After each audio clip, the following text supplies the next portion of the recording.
There we go.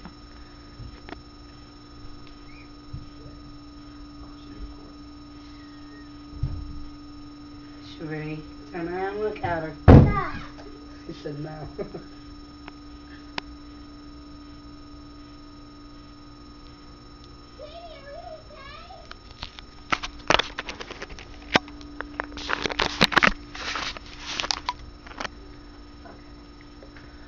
For my informative speech, I chose to talk about multiple sclerosis. This disease is something that I pretty much grew up with, like a childhood friend. My mom was diagnosed with it when I was 5 years old. It's an awful disease, it's very debilitating, and it has no cure, just like cancer. Multiple sclerosis is a disease of the nervous system.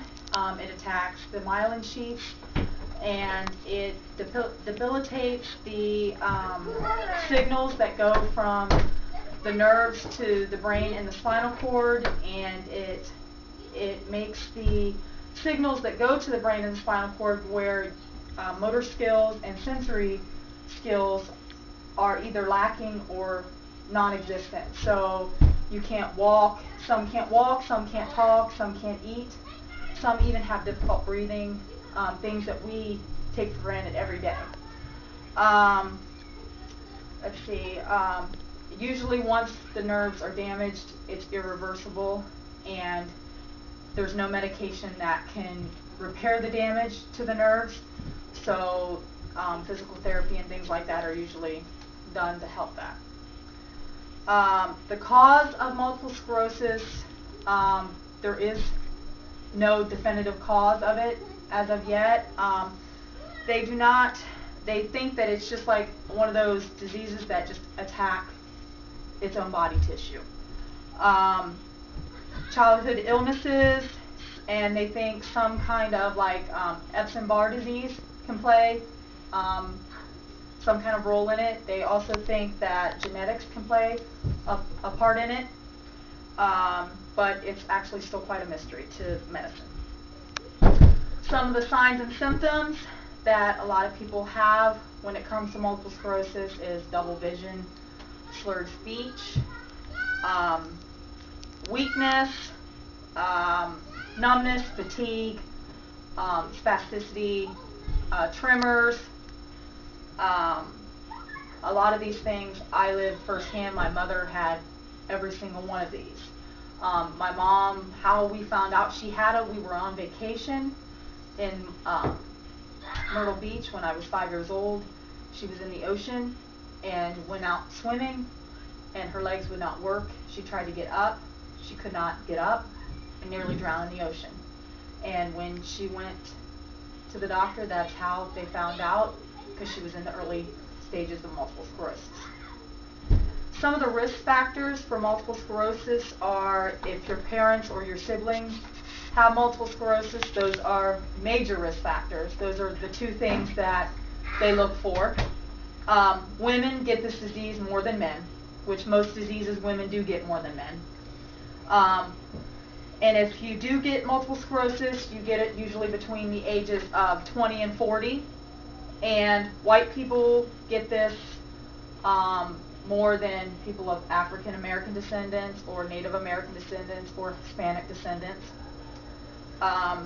People who have other autoimmune diseases like irritable bowel syndrome or people with thyroid disease, they're actually more prone to get multiple sclerosis. This is actually quite odd in my family because I have a sister who has irritable bowel, my grandmother, and both my aunts on my mother's side who passed away from multiple sclerosis have also had thyroid disease. So these things all run very high in my family. And it makes me wonder about myself and my kids and multiple sclerosis. And not only that, but my aunts and my grandma as well. Some of the tests that can be run on a person to find out if they have multiple sclerosis, of course, is like blood tests. That's the first thing they always run to see if, any sign of infection. A spinal tap, that always looks for like white blood cells to see if your white blood cells are elevated. also an MRI, which tests to see if there's any myelin loss, myelin sheath loss. Let's see. The final test is an evoked potential test, which tests the electrical signals that from like stimulus that's going to and from the brain. The treatment for multiple sclerosis is, there actually is no cure for it, but they actually have medicines out there that treat the attacks that come with multiple sclerosis. They can treat the attacks as far as like they can limit the spasticity in the legs.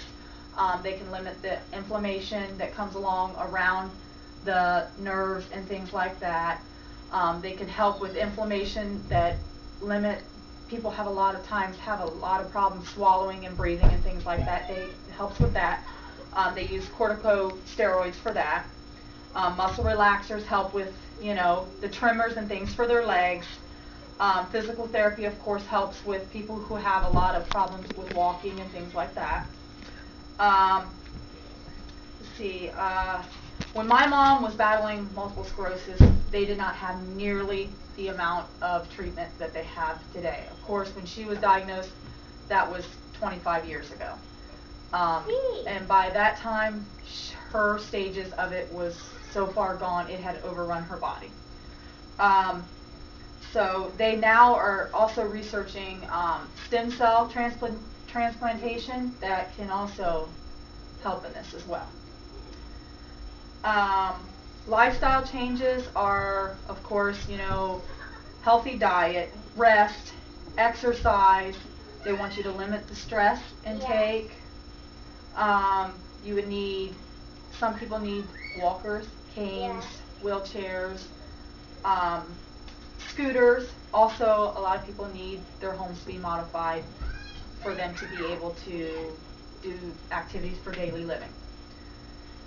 The prognosis for multiple sclerosis is, it does not necessarily kill you. The disease itself does not kill you, but the difficulties that come along with the disease does. Eating, swallowing, infections, things like that can kill you. My mom, she had a lot of infections that came along in her lungs because fluid would build up in her lungs.